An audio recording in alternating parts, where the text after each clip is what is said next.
होलिस्टर India company के सहयोग से रेवाड़ी के नागरिक अस्पताल में लगे ऑक्सीजन प्लांट का केंद्रीय राज्य मंत्री राव इंद्रजीत सिंह ने रिबन काटकर उद्घाटन किया, जो प्रति मिनट 500 लीटर ऑक्सीजन तैयार करेगा।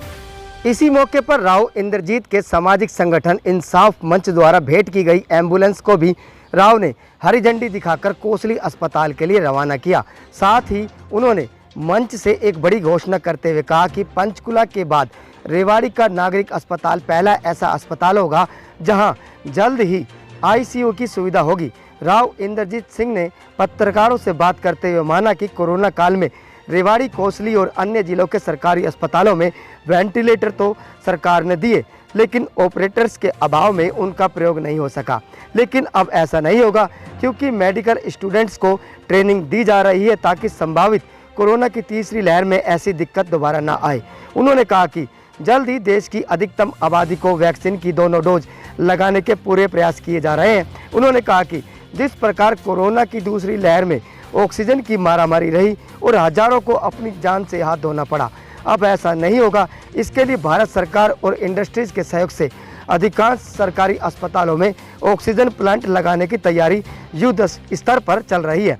इनेलो सुप्रीमो के जेल से बाहर आने पर प्रदेश की राजनीति पर क्या प्रभाव पड़ेगा, इस सवाल के जवाब में राव ने कहा, कोरोना खत्म होगा तभी तो राजनीति होगी। इस मौके पर सहकारिता मंत्री डॉक्टर बनवारी लाल, कोसली विधायक लक्ष्मण यादव, जिला अध्यक्ष हुकम सिंह भी मुख्य रूप से उपस्थित रहे।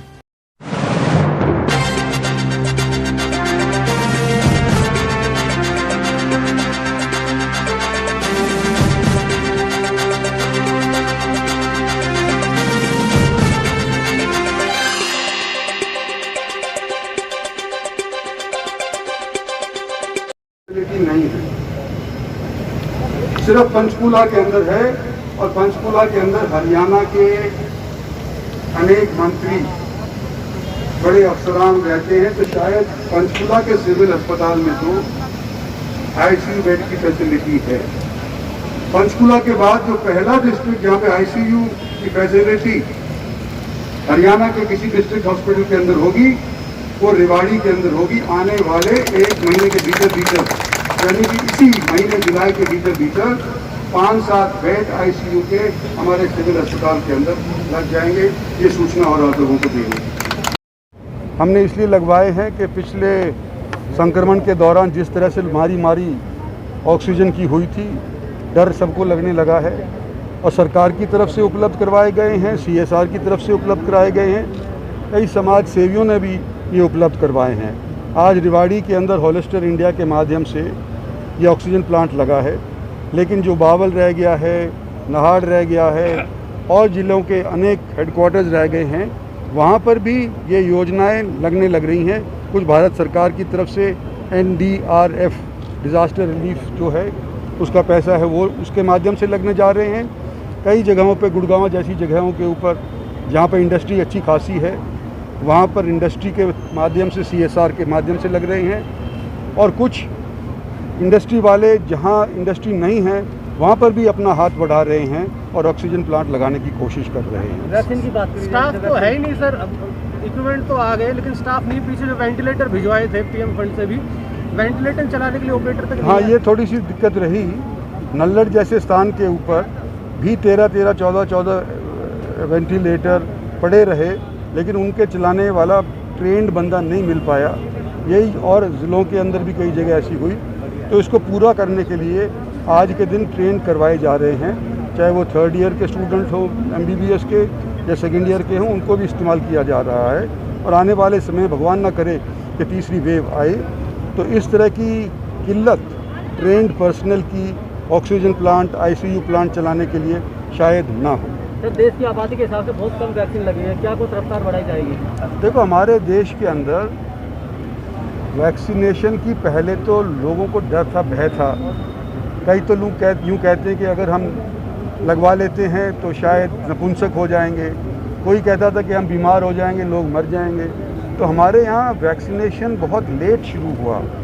अमेरिका के अंदर जहाँ लोग न केवल समर्थ हैं लेकिन हमारे से अपने आप को बुद्धिमान ज़्यादा समझते हैं, वहाँ पर भी जब वैक्सीनेशन की तादाद और पूरी उपलब्ध है उनको पास वैक्सीन, वो भी हमारे से कई गुना पीछे पड़े हुए हैं।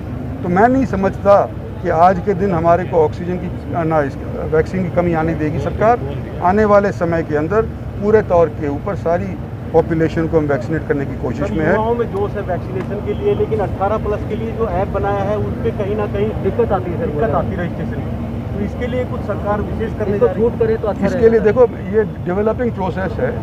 पहले तो उन्होंने सिर्फ फ्रंटलाइन वर्कर्स को, डॉक्टर्स को लगवाए, उसके बाद 60 साल के ऊपर को लगवाए, फिर 45 साल के ऊपर को लगवाए, अब 18 से और 45 साल के लोगों को लगवाने लग रहे हैं, उसके बाद बच्चों को लगवाना शुरू करेंगे। तो धीरे धीरे ये डेवलप होने लग रहा है।